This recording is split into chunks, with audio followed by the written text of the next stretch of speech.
자, 여러분 안녕하십니까? 정희철 목사입니다. 자, 오늘은 정말 좁은 개혁 신학의 길 이런 제목으로 함께 진리를 탐구하도록 하겠습니다. 많은 사람들이 아니 개혁 신학이 성경을 썼나? 아니 성령이 개혁 신학을 따르나? 왜 자꾸 개혁 신학 하는 거야? 이렇게 이제 반항하는 말이죠. 개혁 신학이 성경을 쓴 거 아닙니다. 개혁신학이 성령을 시키는 것도 아닙니다.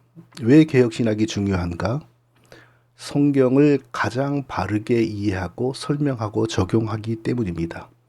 칼빈이 훌륭해서가 아닙니다. 칼빈도 우리와 같은 죄인이었고 여러 면에서 우리와 같은 사람이었을 뿐입니다. 그런데 왜 칼빈이 존경받고 칼빈의 신학을 개혁신학이라고 떠받들면서 이렇게 연구하는가?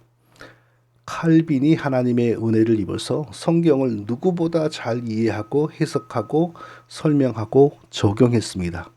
그래서 그의 신학이 존경을 받고 또 그의 신학을 개혁신학이라고 하면서 계속 연구하는 것입니다. 결코 칼빈이라고 하는 사람 때문이 아닙니다. 성령이 개혁신학을 따라야 하냐 이런 반문은 우문입니다. 성령의 역사, 성경의 가르침을 그 어떤 신학보다 개혁신학이 잘 설명하고 해석하기 때문에 개혁신학을 연구하고 배우는 것입니다. 자, 그러면은 복음주의 신학, 복음주의 참 용어가 아름답고 좋지요? 뭐가 문제입니까? 왜 복음주의는 안 되고 개혁신학만 해야 진리입니까? 그걸 우리가 설명해 보겠습니다. 복음주의는 어떻게 시작을 했고 역사 속에서 어떻게 발전을 해왔고 지금 여기까지 왔는지 제가 좀 설명해 보겠는데 아마 시간이 많이 걸릴 것 같아요. 지금까지의 어떤 영상들 가운데 강의 영상들 가운데 제일 길 것 같아요. 복음주의는 1500년대 초, 정확히 말하면 1517년 루터가 종교개혁을 시작한 것이 바로 복음주의의 시작이다라고 할 수 있습니다. 로마 교회, 음녀 로마 교회 치마폭에 이렇게 딱 갇혀져 있는 그리스도의 복음을 구출하여 교회에 다시 회복시켜준 종교개혁이 바로 복음주의. 말 그대로 복음을 다시 회복시키고 복음대로 살고 믿고 이 운동이 바로 복음주의의 시작이다. 이렇게 우리가 이해할 수 있습니다. 물론 다르게 설명한 분들도 있습니다. 그러나 저는 이것이 옳다고 생각합니다. 근데 왜 루터의 신학은 개혁신학이라고 하지 않고 루터파 복음주의, 여기 책 제목도 보면 보이는지 모르겠는데 루터파, 그리고 어떤 책의 그 소제목 독일의 종교개혁자 루터의 복음주의 사상을 따르는 사람들, 루터의 복음주의 사상이라고 하지 개혁신학이라고 하지 않습니다. 칼빈의 신학을 개혁신학이라고 하지 루터의 신학을 개혁신학이라고 하는 사람은 거의 없습니다. 왜 그러냐? 칼빈의 신학과 루터의 신학이 거의 대부분이 같았는데 또 아주 중요한 부분에서는 달랐습니다. 그러니까 루터의 신학과 구분되는 칼빈의 신학을 개혁신학이라고 하고 루터의 종교개혁을 통하여 계속 발전되어 온 그 일반적인 종교개혁 신학을 복음주의 신학이라고 하는 겁니다. 그럼 뭐가 달랐나? 대표적인 예를 들어보자면요. 자, 이신칭의는 어떻겠습니까? 하나님이 은혜로 그리스도를 듣게 하시고 믿게 하심으로 오직 믿음에 근거하여 영원히 의롭다 하시고 구원을 확정하는 게 이신칭입니다. 그러면 루터는 어떻게 가르쳤냐? 좀 다르게 가르쳤어요. 그리스도를 믿기 전에 반드시 율법을 통하고 율법의 어떤 명령을 거쳐야 한다. 그리고 율법 앞에서 아주 절망하고 내가 이걸 다 지켜야 구원을 받는데 지킬 수 없으니 어떻게 구원을 받지? 아하, 그리스도가 다 율법을 성취했구나. 그렇게 깨닫는 과정이 있어야 한다. 이게 바로 루터의 가르침이었어요. 바로 여기에서 칼빈하고 확 달라지는 거예요. 루터의 그 가르침은 그리스도의 능동순종, 청교도 신학자들이 아주 좋아하는 사상이죠. 그리고 또 실제로 우리 대신 그리스도가 율법을 지킴으로 의를 얻어서 그 의를 우리에게 전가했다라고 하는 능동순종 개념이 신학화되는 과정에서 초기에 루터파 신학자들의 이름이 나옵니다. 그러니까 이런 것을 볼 때 칼빈과 루터가 다른 점이 분명히 많았습니다. 자, 서철원 박사님은 루터의 그런 부분을 이렇게 설명합니다. 구원은 믿음뿐이라고 로마 교회에 대항하여 가르친 루터가 구원은 오직 믿음이다. 루터가 그렇게 가르쳤잖아요. 율법을 구원의 길로서 인정해 준 데에 있다고 할 것이다. 문제가 바로 루터의 문제는 오직 믿음으로 구원 얻는다. 이신칭의는 말했어요. 그런데 율법을 그 과정에 결부시킨 것이 루터의 문제였다. 구원은 믿음이라고 하였지만 율법과 무관한 구원이 아니라 사망과 정죄 세력인 율법에서 복음으로 불려내짐으로 얻는 구원이다. 그러니까 먼저 율법의 정죄와 요구를 만나서 신음하고 그 율법을 다 순종하여 구원을 얻으려고 하는 노력도 해봐야 되고, 그렇게 하다가 절망하는 가운데 그리스도를 발견하여 예수 믿으면 그것이 다 이루어지는구나. 루터는 이렇게 생각했다 이거예요. 그러면 이방인들은요? 이방인들도 프랑스 이방인들, 영국 이방인들 전부 먼저 율법을 배워야 되죠. 그러니까 기독교가 이상해져 버리는 거예요. 사도들은 그 율법을 가르치지 않았어요. 언제 어디서나 예수 그리스도의 십자가 복음을 말했지, 먼저 율법을 가르쳐가지고 한번 지켜보란 말이야 막 하고, 그리고 거꾸로 들여놓고 넘어뜨려놓고 너 못 지켰지? 예수님을 믿어, 이런 식으로 한 적이 없어요. 루터에게는 율법과 복음이 사망과 생명처럼 마주선다. 그의 이해에 따르면 아직도 율법은 구원의 길로 역사한다. 그러니까 루터의 신학에 의하면 구원을 받는 것은 그냥 즉시 전도받고 예수 믿음으로 얻어지는 게 아니고, 전도받기 전에, 그리스도를 전도받기 전에 율법에 대해서 듣고 배워서 율법대로 살아보려고 하는 노력하는 과정을 거쳐야 한다. 꼭 청교도의 그 능동순종 신학하고 같잖아요. 그러니까 청교도 능동순종하는 사람들이, 회심 준비를 하는 사람들이 되게 좋아해요. 루터를 인용한단 말이에요. 자, 이렇게 루터와 칼빈 사이에 다른 점이 많아요. 더 많은 부분은 같으나 다른 점이 많아요. 근데 루터의 이 가르침을 따라가면 성경이 왜곡되고 교회가 성경대로 믿지를 못해요. 그래서 칼빈이 루터의 이런 가르침을 따르지 않은 거죠. 그래서 칼빈의 가르침은 개혁신학, 루터의 이런 것은 그냥 종교개혁 노선의 복음주의 신학, 이렇게 자리를 잡은 겁니다. 그럼에도 불구하고 칼빈의 개혁신학과 루터의 복음주의 신학은 많은 공통점이 있죠. 왜? 잘한 게 많거든요. 루터뿐만 아니라 다른 개혁신학, 종교개혁자들에게서 좋은 신학들이 많이 발전되었거든요. 그러니까 칼빈은 그런 걸 버리지 않고 다 그런 것은 그대로 수용하고, 잘못된 부분을 자기가 독자적으로 바로잡는 신학을 했죠.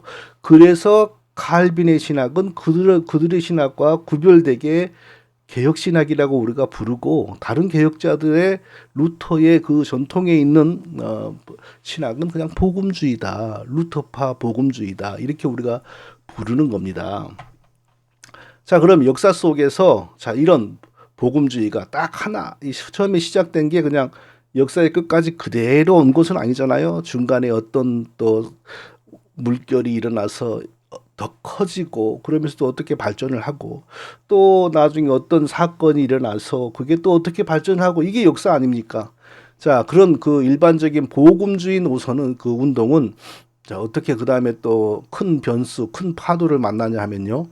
1500년대 중반에 영국의 헨리 8세가 자기 재혼 문제로 로마 교회를 탈퇴하여 잉글랜드 교회를 로마 교회에서 끄집어내어서 그냥 독자 영국 교회로 만들었어요. 잉글랜드 성공회로 만들었어요.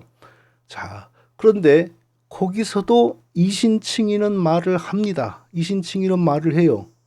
그런데 여전히 그 이신칭의 과정 속에 인간의 역할과 행위가 많이 강조돼요. 그러니까 오직 하나님의 은혜로, 오직 그리스도를 전해 듣고 성령의 역사를 따라, 성령의 설득과 가르침을 따라 그리스도를 믿음으로 의를 얻는다, 이게 아니고, 사람이 자기 판단에 의하여 이성으로 그리스도를 믿고, 그리고 그 행위의 순종, 회개가 따라가고, 이런 이신칭의를 가르쳤어요. 그러니까 영국의 성공회도 국교회도 개혁 신학이다. 그러니까 칼빈의 개혁 신학이다 그러지 말고 온전히 성경의 가르침을 따르지를 못했어요. 그 면에서. 그러니까 이 개혁 신학에 속하지 못하는 겁니다. 왜? 개혁 신학은 지금까지 교회가 발전시킨 신학들 가운데 가장 성경을 바르게 설명하고 바르게 해석하는 신학이기 때문에, 그래서 개혁 신학이지 뭐 칼빈이 만들었다고 해서 그냥 맹목적으로 개혁 신학을 높이는 거 아닙니다. 성공회는 처음부터 좀 그렇게 분명히 성경에 서지를 못했습니다. 그러니까 성공회는 교황 없는 로마 교회라는 별명을 얻었고, 오늘날에는 천주교하고 여자 사제만 빼면, 천주교는 아직, 로마교는 아직 여자 사제를 세우지 않았죠. 여자 사제만 빼면 뭐 다른 점이 거의 없습니다. 자, 그 다음에 또 복음주의는 어떤 물결을 만나서 더 확산되었냐 하면, 알미니우스라고 하는 사람이 1560년에 태어났죠. 1560년에 알미니우스라고 하는 사람이 태어났어요. 그러니까 1560년이면 칼빈이 죽기 한 4, 5년 전이죠. 칼빈주의가 이제 생겨났지만 그러나 확실하게 뿌리를 내리지는 못했을 때죠.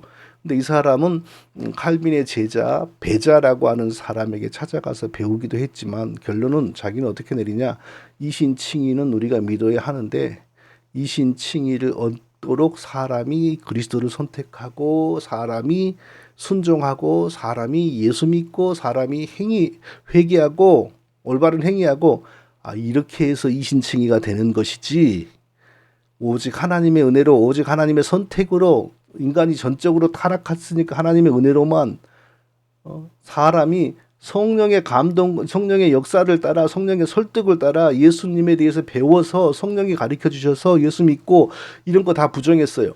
예정도 말은 했는데 하나님이 주권적으로 그냥 선택한 것이 아니고, 하나님 보시기에 저 사람은 나중에 전도하면 믿을 것 같다, 하나님이 그걸 미리 아시고 그 사람을 선택했다.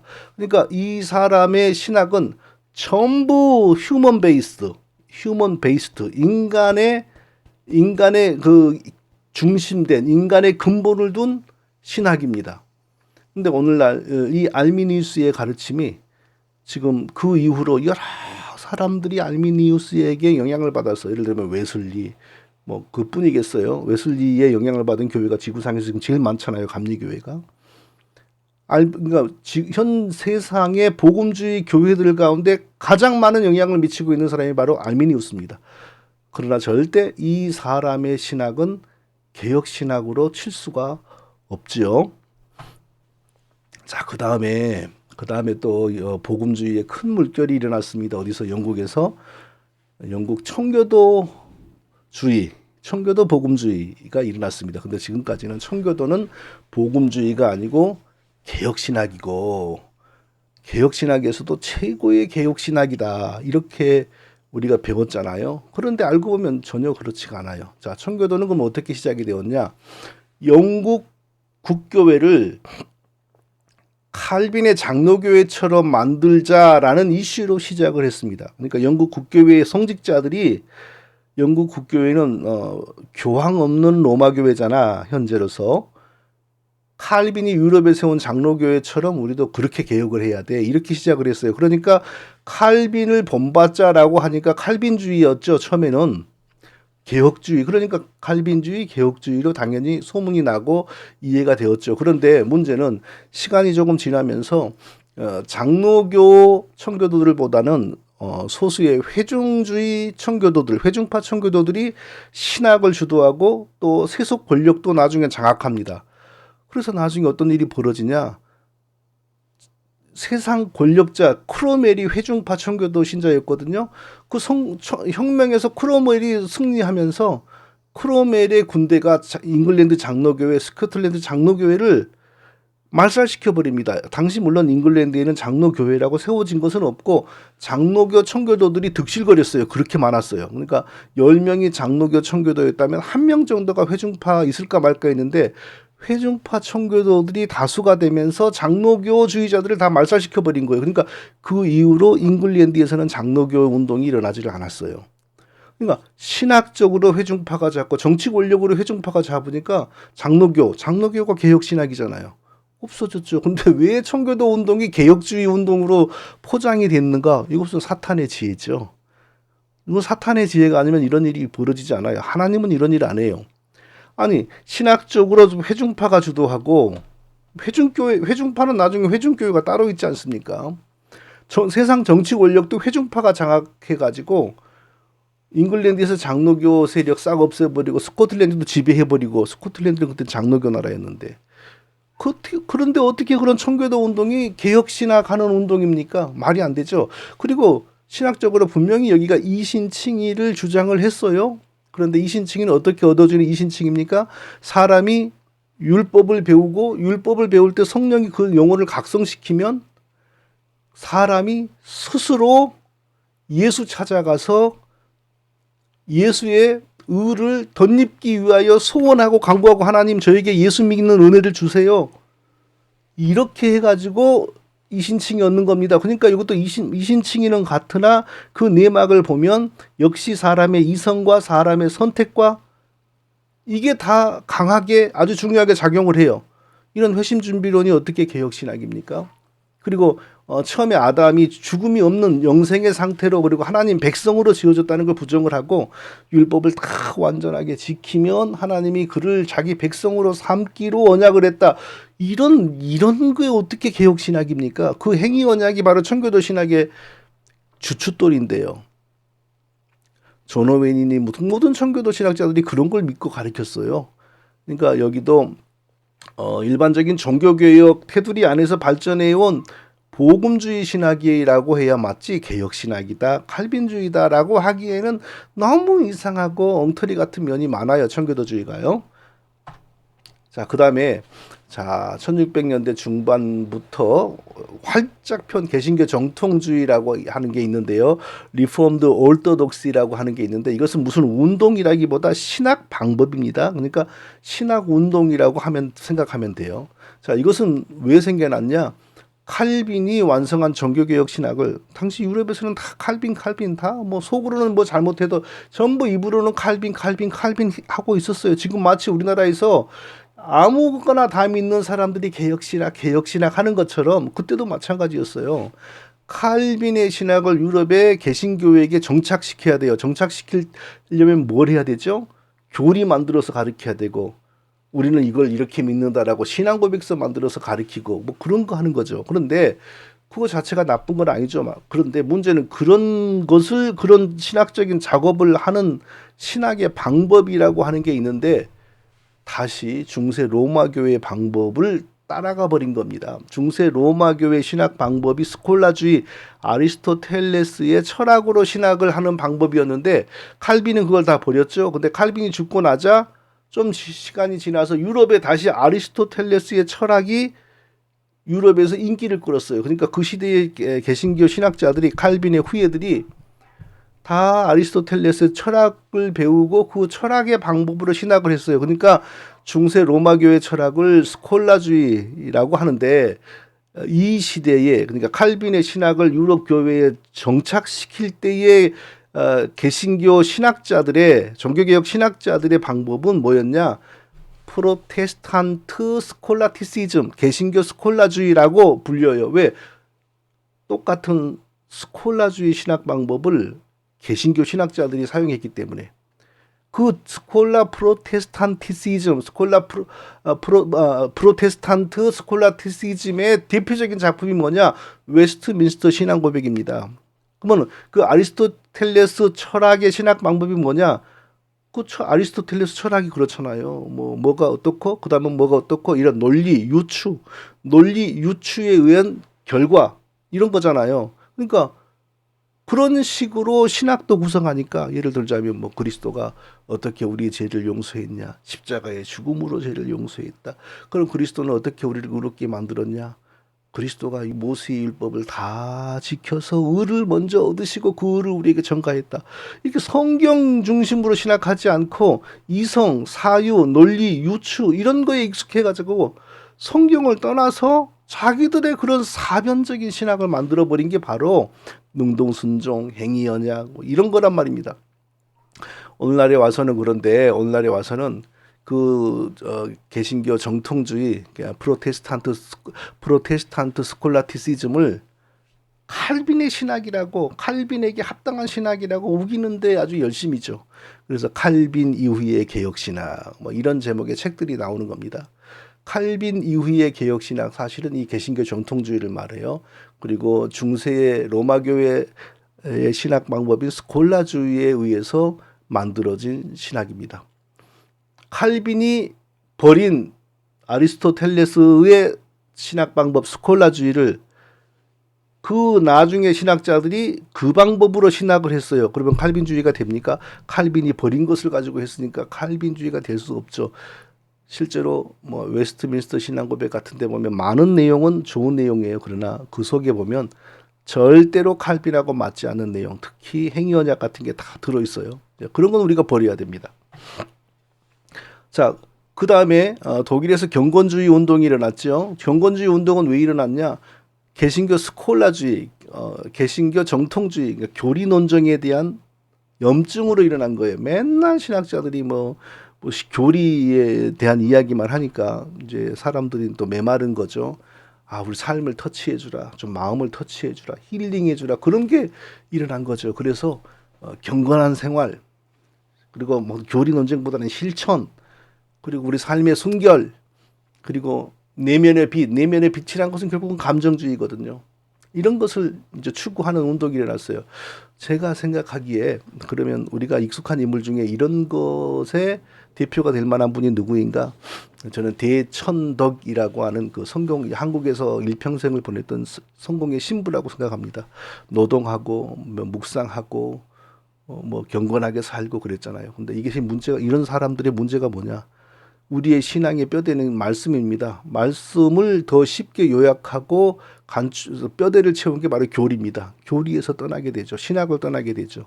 그래서 대천덕 이분이 어디로 빠졌냐? 방언, 예언, 환상 이런 쪽으로 빠졌어요. 한국 교회의 방언과 예언을 퍼뜨린 장본인 중에 한 사람이 바로 이 사람이고, 또 천주교에서도 그게 나타나니까 개신교하고 천주교를 만나게 하는데도 이 사람이 큰 역할을 했어요. 결국은 이단으로 빠져버린 거죠. 경건주의도 바로 그런 문제점이 있어요. 그래서 개혁신학으로 분류될 수가 없습니다. 그 다음에 또 시간 순서를 좀 따라가는 겁니다. 역사에 일어난 굵직굵직한 사건들을 지금 살펴보는데요. 그 다음에 1700년대 중반에 지금 현재 미국 신대륙에서는 청교도 운동이 꽃을 피웠죠. 대각성, 1차 대각성. 1740년부터 43년 이 무렵이 아주 그냥 1차 대각선이 화려하게 꽃피었죠. 그게 또 지금까지는 엄청난 개혁신학이라고 소문이 나고 그들이 얼마나 많이 에드워드 같은 그 인물을 팔아먹었습니까? 그런데 물론 표면적으로 개혁신학처럼 보였습니다. 알미니안주의 경계했지요. 영국의 국교회주의 경계했지요.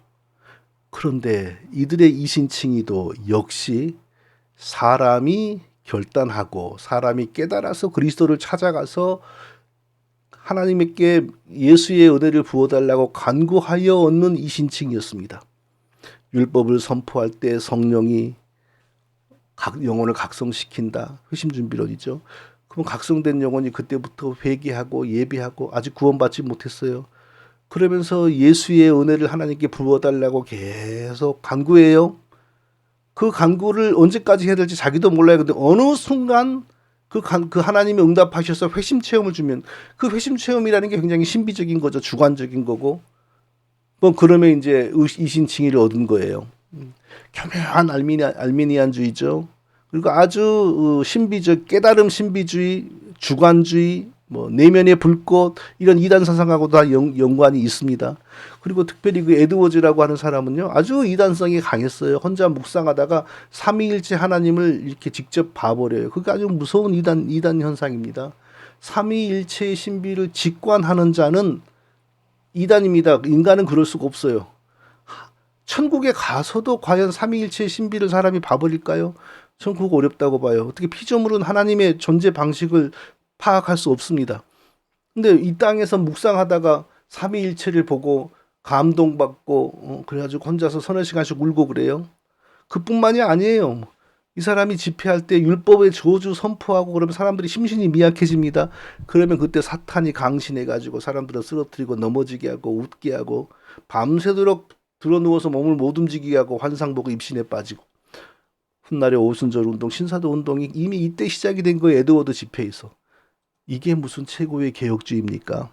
이게 무슨 최고의 개혁신학입니까? 이건 복음주의, 이단과 진리가 함께 밀가루 반죽처럼 어울려 돌아가는 복음주의에 해당한다고 해야지 맞습니다. 자, 그 다음에 1700년대 중반 거의 동시대죠. 영국의 웨슬리와 신대륙의 에드워드는 1703년에 동시에 같은 해에 태어납니다. 대서양을 사이에 두고 한쪽에서 웨슬리, 한쪽에서 에드워드, 그래서 다 그런 큰 역사를 일으키는데 웨슬리가 바로 영국 국교회의 특히 알미니안주의가 강했던 고교회의 성직자, 주교였던 아버지의 아들이었죠. 목회자의 아들이었죠. 그러니까 웨슬리도 자연히 고교회에서 주교로 신부로 안수를 받아요. 그러면 벌써 복음주의 중에서도 깊은 복음주의잖아요. 절대 개혁신학하고는 상관이 없습니다. 그러니까 오직 믿음으로 얻어지는 이신칭의에 대해서 이 사람은요. 35세 때까지 35세 되던 해에 누구에게 편지를 썼는데 그 편지 안에 나는 지금까지 오직 믿음으로 구원을 얻는 이신칭의에 대해서 배운 적이 없다. 오직 성화, 변화된 삶, 율법의 행위, 회개 이런 것으로 구원받는 것으로 나는 지금까지 알고 있었다. 이런 편지의 내용이 있습니다. 그러면 그때부터라도 확 이신칭이 오직 믿음으로 이걸 분명히 붙들었냐?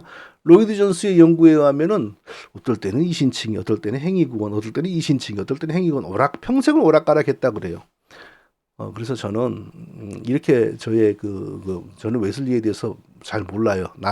다른 학자들이 쓴 글만 봤지 웨슬리에 대해서 글을 보기가 싫어요. 뭐 장로교 인물도 지금 다 연구를 못 하는데 감리교 인물을 제가 왜 연구할 시간이 있겠습니까? 그런데 이 질문을 하고 싶어요. 나는 지금까지 감리교 목사들 가운데 오직 그리스도를 믿음으로 구원이 완전하게 영원히 이루어진다라고 말하고 가르치는 목사를 감리교에서 한 명도 본 적이 없어요. 정말 제발 감리교 목회자들 가운데 특히 한국인 목사들 가운데 예수 믿음으로 구원이 완전하게 이루어진다. 믿는 순간 완전히 완성된다라고 말하고 가르치는 목사 한 명만 볼 수 있으면 제가 감리교에 대해서 존경하겠습니다. 웨슬리안주의는 결코 개혁신학이 아닙니다. 1800년도에 가면 또 미국에서 그 유명한 미국의 부흥사 찰스 피니가 거대한 부흥을 이끕니다. 이건 역사에서 2차 부흥이라고 합니다. 2차 대각성이라고 합니다. 그런데 찰스 피니의 신앙은 어떤 신앙이냐? 이 사람은 이단 판정받고 노예에서 면직됐어요. 장로교 목사로 안수받았었는데 그 노예에서 면직됐어요. 왜? 아담의 원죄가 우리에게 유전된다는 거 안 믿어요. 그리스도의 죽으심이 우리의 죄를 속죄하기 위한 죽음이라는 거 안 믿어요. 하나님이 창세전에 우리를 선택하셨고 자기 백성으로 삼으셨다는 거 안 믿어요. 그리고 하나님이 택한 자에게 성령으로 역사하셔서 그리스도를 즐거이 믿을 수밖에 없도록 은혜를 주신다. 이런 거 안 믿어요. 이러면 이단이죠. 그러면서도 목사 생활을 했어요. 그러면 어떤 사상을 가져야 되죠? 구원이라고 하는 것은 하나님의 선택 그런 거 상관없어. 내가 예수 믿으려고 하는 좋은 마음 가짐으로 구원을 얻는 길로 내가 가는 거야. 원죄 그딴 거 없어. 내가 살면서 나쁜 짓 한 게 죄야. 처음부터 죄인으로 태어난다? 뭐 그딴 거 없어. 이렇게 가는 거죠. 그럼 부흥은 뭐냐? 구원은 뭐냐? 성령이 좋아하시는 회개와 기도를 내가 열심히 함으로 말미암아 성령이 나에게 오는 게 역사하는 게 부흥이야. 구원도 마찬가지야. 내가 깨달아서 예수 믿으니 내가 구원받았어. 다른 사람도 마찬가지야. 어떻게 구원시키지? 계속 예수에 대해서 말하면 예수를 믿도록 설득하고 가르침으로 그들이 예수 믿음으로 구원을 받아. 완전 휴먼 베이스트. 그러니까 크리스천 페이스 휴먼 베이스트 크리스천 베이스. 모든 신앙은 인간 중심, 인간에게 바탕을 두는 신앙입니다. 이단이죠. 이단인데도 역사에서는 어마어마한 부흥을 일으킨 하나님의 사람으로 남았죠. 복음주의권에서 그렇단 말입니다. 만일에 개혁신학을 가르쳐야 될 총신의 교수들 중에서 이런 내용을, 이런 사람의 부흥을 성령의 부흥으로 썼다면 그 사람도 똑같은 이단이죠. 수준 떨어지는 거죠. 예. 그런데 아직까지 장로교에서도 찰스 피니의 부흥이 좋은 부흥이라고 아는 사람들이 많아요. 자, 그리고 1900년대 초가 되면 이제 오순절 운동이 일어나죠. 오순절 운동의 문제의 핵심이 뭡니까? 여기도 이신칭입니다. 오직 믿음으로 구원 얻는다. 내 힘으로 구원 얻지 못한다. 말은 좋지요. 근데 문제는 구원을 준다는 신의 정체가 사실은 성경의 하나님이 아니고 마귀예요. 왜? 사도행전 2장의 오순절을 재현하는 것을 목표로 하여 이루어진 신앙인데 사도행전 2장의 오순절 현상은 반복되는 게 아니거든요. 그리고 그때 나타난 방언은 오늘날의 방언 기도가 아니거든요. 근데 찰스 퍼렘 그리고 윌리엄 세이모어라고 하는 미국의 이단들이 그 사도행전 2장의 오순절을 재현시킨다는 그런 목표를 가지고 그런 망상을 가지고 막 하나님의 은혜를 구하다 보니까 하나님이 거기 역사할 리가 없죠. 그래서 마귀가 딱 그들을 붙들어서 방언기도, 통변, 예언, 쓰러짐, 환상, 방언, 찬양, 입신, 성령, 춤 이런 걸 주면서 이게 바로 성령 제세례. 그러니까 예수 믿을 때 이미 성령 받았잖아요. 근데 그 다음에 능력을 주는 성령의 임재가 또 있고 그게 바로 성령 세례인데 그 징조가 바로 방언기도, 통변, 예언, 쓰러짐, 환상, 방언, 찬양 이런 것이다. 이 이론이 나온 거예요. 이것은 기독교를 완전히 성경과 분리시키고 그리고 기독교를 무속화시키는 겁니다. 그러니까 복음주의 교회가 이 오순절 운동은 모든 복음주의 교회들의 신앙의 밑바탕에 가장 많이 쌓여 있는 요소 중에 하나입니다. 이런 게 다 깔리니 그리고 지금 전 세계적으로 뭐 장로교회 간판을 달고 있지만 여기하고 무관한 교회 없잖아요. 침례교회 간판 달고 있어도 여기하고 무관한 교회 없고요. 감리교회 간판 달고 있으면 더 많고 이런 게 원래 신학이 약하니까 더 많고요. 성결교 더 많고요.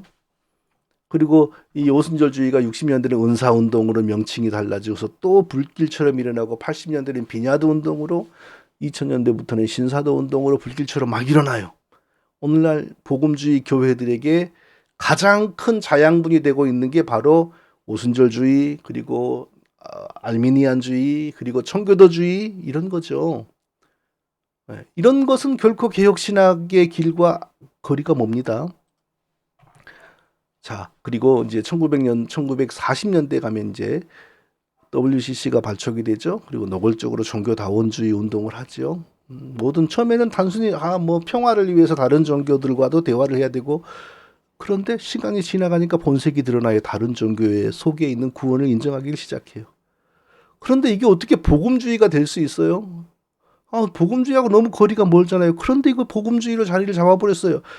자, 우리나라의 가장 대표적인 교단이 예장합동, 그 다음에 예장통합, 하나는 총신, 하나는 장신이지 않습니까? 장신이 어떻게 생겼습니까? 이 WCC에 가입하려고 하는 사람들이 예장합동에서 나가서 만든 게 바로 예장통합입니다. 자, 이 사진을 보면 그때 당시에 이 떨어져 나간 사람들의 대표 리더인 한경직 목사인데 딱 교황을 만나고 있는 걸 보십시오. 이 무렵에 교황은 이미 그리스도의 대리자이고 성스러운 아버지이고 이건 뭐 당연한 거고요. 그리고 천주교는 이미 이 무렵에 모든 종교의 구원을 이미 인정을 했을 때입니다. 자, 그런데 이 복음주의 이런 교회들이 바로 복음주의 교회로서 아무런 거리낌이 없는 거예요. 그러니 복음주의 안에 물론 복음주의가 다 틀렸다는 거 아닙니다. 우리 개혁신학과 같은 내용이 복음주의 안에 많습니다. 그런데 절대로 우리가 받아들일 수 없는 독들을 이렇게 다 내포하고 있어요. 그리고 그 독의 농도가 시간이 갈수록 점점 진해져요. 그래서 지금은 복음주의 그러면 가까이 할 수 없는 곳이 돼요. 자, 오늘은 시간이 너무 길어서 제가 이제 신복음주의까지는 살펴보지 못하겠는데요. 신복음주의가 1950년대에 생겨납니다. 그건 다음에 좀 별도로 한번 살펴보겠습니다. 많은 부분이 개혁신학과 같습니다. 복음주의가. 그런데 보세요. 이 화면에 이 역사의 굵직굵직한 복음주의의 큰 파도들과 운동들을 보세요. 점점 기독교를 성경으로부터 멀어지게 하고, 그리고 점점 처음에는 표시가 나지 않게 나중에는 노골적으로 사탄을 섬기는 교회로 만들어버려요. 그러니까 복음주의는 결국 사탄주의다. 오늘날 신복음주의가 되면서 복음주의 교회들은 다 여성안수 도입하죠. 동성애에 대해서도 살살살살 마음의 문을 열고 있죠.